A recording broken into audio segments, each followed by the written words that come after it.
Kerangka teori. Kerangka teori merupakan visualisasi hubungan antara berbagai variabel untuk menjelaskan sebuah fenomena menurut Wibowo 2014. Hubungan antara berbagai variabel digambarkan dengan lengkap dan menyeluruh dengan alur dan skema yang menjelaskan sebab akibat suatu fenomena. Sumber pembuatan kerangka teori adalah dari paparan satu atau lebih teori yang terdapat pada tinjauan pustaka.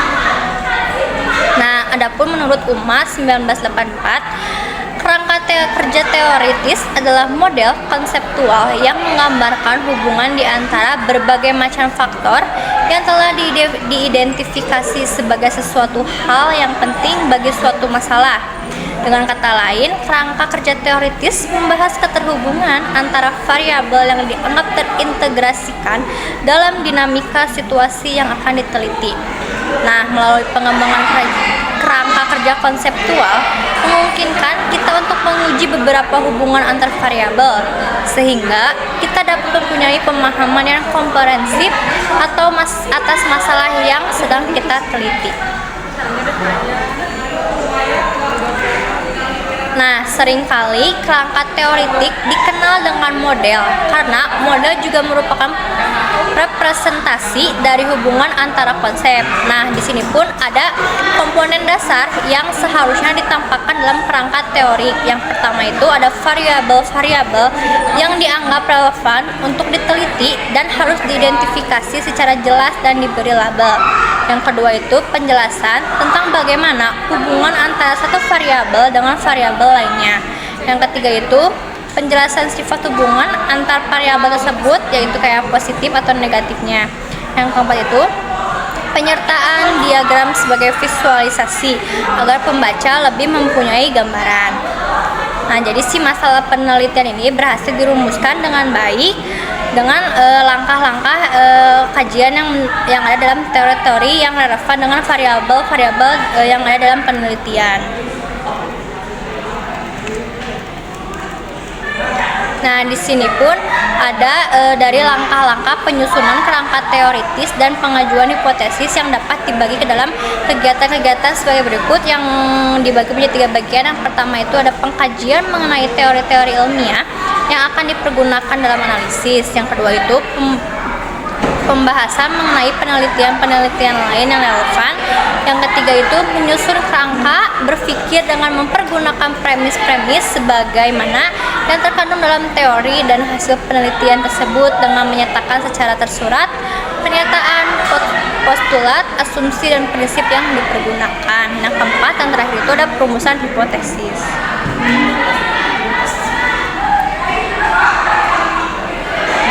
Nah, untuk yang tinjauan pustaka ini ada menurut beberapa sumber yang antara lain yang pertama itu ada mengetahui batas-batas cakupan permasalahan penelitian.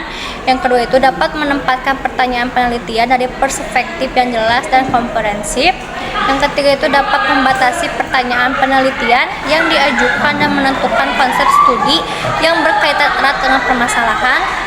Yang keempat itu dapat mengetahui dan menilai hasil-hasil penelitian yang sejenis yang bisa sama maupun kontradiktif antara peneliti satu dengan peneliti lainnya. Yang kelima itu dapat menentukan metode penelitian yang tepat untuk memecahkan masalah penelitian. Yang keenam itu mencegah dan mengurangi replikasi yang kurang bermanfaat dengan penelitian sebelumnya. Baik, di sini saya akan memaparkan materi tentang langkah-langkah dalam menyusun kajian teori. Menurut Get al. 2003, yang pertama, mencari sumber utama yang dapat dirujuk dari artikel jurnal, buku-buku, laporan penelitian, dan publikasi lain yang dapat digunakan sebagai rujukan utama. Yang kedua, menggunakan sumber tambahan dari hasil pemikiran seseorang yang ia rangkum dari berbagai rujukan dengan mengkaji secara mendalam. Lalu yang ketiga, membaca sumber utama. Setelah semua sumber teridentifikasi, maka selanjutnya peneliti harus membaca seluruh sumber bacaan untuk menemukan berbagai cara pandang tentang riset yang akan dilakukannya. Yang keempat, mensintesis bahan bacaan. Tahap ini merupakan tahapan yang penting karena biasanya peneliti tergoda untuk melakukan tindakan copy-paste dari rujukan yang dibacanya. Padahal semestinya peneliti tersebut melakukan kajian analisis dan mengkomparasikannya dengan hasil penelitian lainnya. Tetapi menurut Sugiono 2014 mengatakan bahwa secara umum langkah-langkah untuk dapat melakukan kajian teori adalah: yang pertama, tetapkan variabel yang diteliti; yang kedua, mencari sumber, misalnya buku, jurnal, kamus, laporan penelitian; yang ketiga, lihat referensi dan pilih yang terkait dengan topik yang ditulis; yang keempat, cari dan bandingkan teori variabel dari berbagai sumber bacaan; yang kelima, baca seluruh isi topik yang sesuai dengan variabel; lalu yang keenam, deskripsikan teori dengan bahasa. Fungsi teori dalam penelitian dibagi menjadi dua, yaitu kualitatif dan kuantitatif. Yang pertama, teori dalam penelitian kualitatif.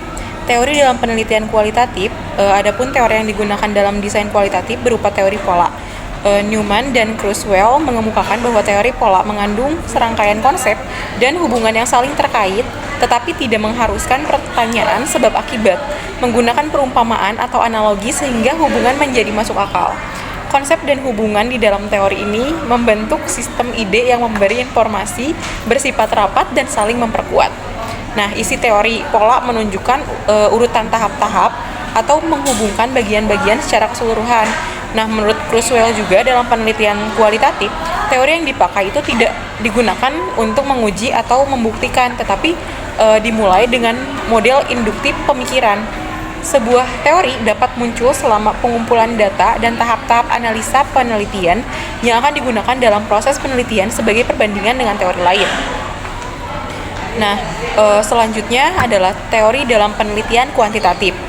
Menurut Kerlinger tahun 1979 mendefinisikan teori sebagai serangkaian bagian atau variabel, definisi dan dalil yang saling berhubungan yang menghadirkan pandangan sistematis tentang fenomena dengan menentukan hubungan antar variabel dengan maksud menjelaskan fenomena ilmiah.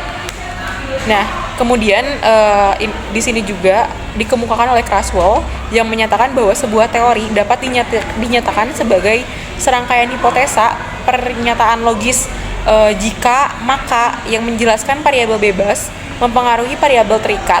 Selain itu, teori model verbal juga dapat pula disajikan dalam bentuk model visual sehingga pembaca dapat memvisualisasikan hubungan timbal balik variabel bebas, variabel intervensi, dan variabel terkait. Terikat. Nah, lebih jauh langkah-langkah pemanfaatan teori dalam penelitian kuantitatif itu meliputi: yang pertama, peneliti mengambil beberapa teori; yang kedua, peneliti merumuskan hipotesa, penelitian berasal dari teori; yang ketiga, peneliti mengoperasionalkan konsep-konsep atau variabel-variabel dari teori; dan yang terakhir itu peneliti menggunakan instrumen untuk mengukur variabel dalam teori. Struktur kerangka teori. Struktur dari sebuah teori penelitian dapat menjadi panduan atau pedoman bagi Anda untuk membentuk landasan yang kuat dalam suatu penelitian atau karya ilmiah. Berikut ini adalah struktur dari sebuah teori penelitian yang umum digunakan dalam penelitian atau karya ilmiah. Yang pertama ada judul, berisi judul teori yang relevan dengan topik penelitian. Yang kedua, pendahuluan, berisi penjelasan singkat terkait dengan latar belakang masalah, tujuan penelitian, rumusan masalah, dan manfaat penelitian. Yang ketiga, ada kerangka teori, berisi landasan teoritis, tinjauan literatur, serta konsep-konsep kunci yang berguna dalam penelitian seperti variabel. Yang keempat, ada hipotesis atau pertanyaan penelitian, berisi hipotesis dan pertanyaan penelitian yang nantinya akan Anda jawab dalam penelitian. Yang kelima, ada metode penelitian, berisi desain penelitian, populasi dan sampel, instrumen dan teknik pengumpulan data dan analisis data. Dan yang terakhir ada implikasi dan kesimpulan sementara, berisi hubungan keterlibatan antara penelitian dan kesimpulan sementara berdasarkan tinjauan literatur. Cara membuat kerangka teori. Yang pertama, tentukan variabel. Langkah pertama dalam menyusun kerangka teori penelitian adalah dengan menentukan variabel-variabel yang akan Anda gunakan dalam penelitian. Variabel penelitian adalah elemen-elemen yang dapat Anda gunakan untuk menjawab pertanyaan penelitian serta menguji hipotesis. Variabel tersebut akan membantu dalam merinci aspek-aspek yang akan Anda teliti, termasuk rujukan dan teori yang dicantumkan pada penelitian atau karya ilmiah. Tapi, sebelum itu Anda perlu menentukan judul penelitian terlebih dahulu untuk mengetahui variabel-variabel yang akan Anda gunakan pada penelitian. Yang kedua, cari referensi. Anda dapat mencari referensi dari berbagai sumber, termasuk dari penelitian terdahulu, buku-buku penelitian, atau jurnal penelitian yang lainnya. Referensi adalah hal wajib yang harus Anda lakukan setiap penelitian. Yang ketiga, uraikan teori. Setelah mencari referensi dari berbagai sumber, hal yang harus Anda lakukan adalah menguraikan kerangka teori itu sendiri. Teori yang relevan akan membantu Anda untuk memastikan bahwa penelitian memiliki dasar yang kuat dan valid karena telah teruji oleh para peneliti terdahulu. Contohnya, jika Anda meneliti fenomena pengaruh gadget terhadap hasil belajar siswa, maka Anda perlu mencantumkan definisi gadget dan hasil belajar sebagai uraian teori.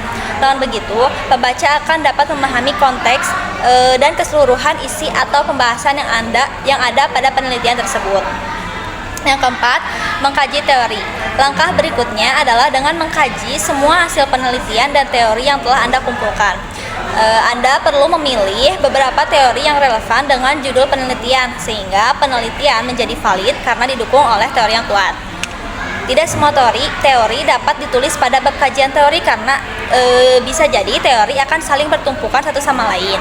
Mengkaji teori akan membantu Anda dalam menyusun landasan teori dan hasil penelitian yang lebih baik, serta dapat mengidentifikasi kemungkinan teori tidak cocok dengan objek penelitian. Yang kelima, tentukan inti permasalahan. Menentukan inti permasalahan dalam sebuah penelitian merupakan langkah kunci dalam menyusun kerangka teori penelitian. Inti permasalahan adalah pertanyaan atau masalah yang ingin Anda jawab atau pecahkan melalui penelitian. Oleh karena itu, Anda harus dapat menjelaskan inti permasalahan dengan bahasa yang lebih mudah dimengerti sesuai topik spesifik. Dengan begitu, Anda dapat menjelaskan teori-teori pendukung dengan lebih jelas. Yang keenam, periksa kembali. Setelah menjelaskan inti dari permasalahan penelitian, langkah selanjutnya adalah memeriksa kembali teori yang Anda gunakan agar terdapat keselarasan informasi dalam penelitian. Tidak hanya teori, Anda juga memeriksa apakah model penelitian telah sesuai dengan teori yang Anda cantumkan sebelumnya. Lalu yang ketujuh, perlihatkan kontribusi penelitian. Aspek yang tidak kalah penting dari suatu kerangka teori adalah memperlihatkan kontribusi penelitian. Anda dapat menunjukkan kontribusi pada penelitian dengan menjelaskan bagaimana penelitian Anda memberikan nilai tambah atau kontribusi pada pemahaman literatur atau praktik pada bidang studi tertentu. Yang kedelapan, menyusun kesimpulan sementara. Setelah memperlihatkan kontribusi penelitian, langkah selanjutnya adalah dengan menyusun kesimpulan sementara. Kesimpulan sementara ini dapat membantu Anda untuk merangkum temuan awal atau data yang telah dikumpulkan dalam penelitian. Aspek ini memungkinkan peneliti untuk menggambarkan hipotesis lanjutan. Yang kesembilan, menyusun kerangka berpikir. Langkah terakhir yang harus ada dalam proses pembuatan kerangka teori adalah membuat kerangka berpikir atau framework. Anda dapat menyusun langkah-langkah pembuatan teori penelitian melalui skema untuk memudahkan penyelesaian, perancangan, dan pemahaman terkait penelitian atau karya ilmiah.